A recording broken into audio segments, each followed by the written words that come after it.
नेपाल देश में शिवपुरी नामक नगर में यशकेतु नामक राजा राज करता था। उसकी चंद्रप्रभा नाम की रानी और शशिप्रभा नाम की लड़की थी। जब राजकुमारी बड़ी हुई तो एक दिन वसंत उत्सव देखने बाग में गई।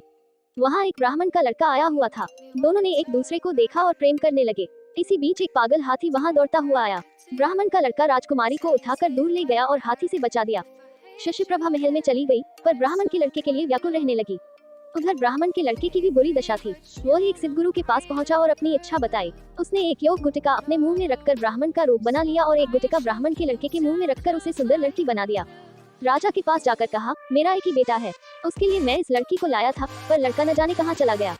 आप इसे यहाँ रख ले, मैं लड़की को ढूंढने जाता हूँ, मिल जाने पर इसे ले जाऊंगा। सिद्धगुरु चला गया और लड़की के भेष में ब्राह्मण का लड़का राजकुमार के पास रहने लगा। धीरे धीरे दोनों में बड़ा प्रेम हो गया। एक दिन राजकुमारी ने कहा, मेरा दिल बड़ा दुखी रहता है। एक ब्राह्मण के लड़के ने पागल हाथी से मरे प्राण बचाए थे, मेरा मन उसी में रमा है। इतना सुनकर उसने गुटिका मुंह से निकाल ली और ब्राह्मण कुमार बन गया। राजकुमार उसे देखकर बहुत प्रसन्न हुई। तब से वह रात को रोज गुटिका निकालकर लड़का बन जाता, दिन में लड़की बना रहता। दोनों ने चुपचाप विवाह कर लिया।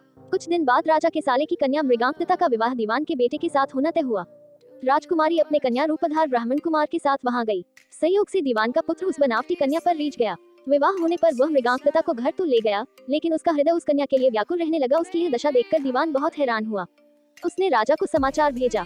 राजा आया। उसके सामने सवाल था कि धरोहर के रूप में रखी हुई कन्या को वह कैसे दे दे। दूसरी ओर यह मुश्किल की न दे तो दीवान का लड़का मर जाए। बहुत सोच विचार के बाद राजा ने दोनों का विवाह कर दिया।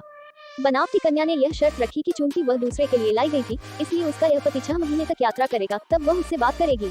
दीवान के लड़के ने यह शर्त मान ली। विवाह के बाद वह उसे मृगांकता के पास छोड़ तीर्थ यात्रा चला गया। उसके जाने पर दोनों आनंद से रहने लगे। ब्राह्मण कुमार रात में आदमी बन जाता और दिन में कन्या बना रहता। जब 6 महीने बीतने को आए तो वह एक दिन मृगांकता को लेकर भाग गया। उधर सिद्धगुरु एक दिन अपने मित्र शशि को युवा पुत्र बनाकर राजा के पास लाया और उस कन्या को मांगा।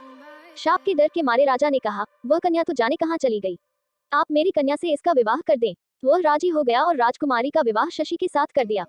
घर आने पर ब्राह्मण कुमार ने कहा, यह राजकुमारी मेरी स्त्री है, मैंने इससे गंधर्व रीति से विवाह किया है। शशि ने कहा, यह मेरी स्त्री है, क्योंकि मैंने सबके सामने विधि पूर्वक ब्याह किया है। बेताल ने पूछा, शशि दोनों में से किसकी पत्नी है? राजा ने कहा, मेरी राय में वह शशि की पत्नी है, क्योंकि राजा ने सबके सामने विधि पूर्वक विवाह किया था।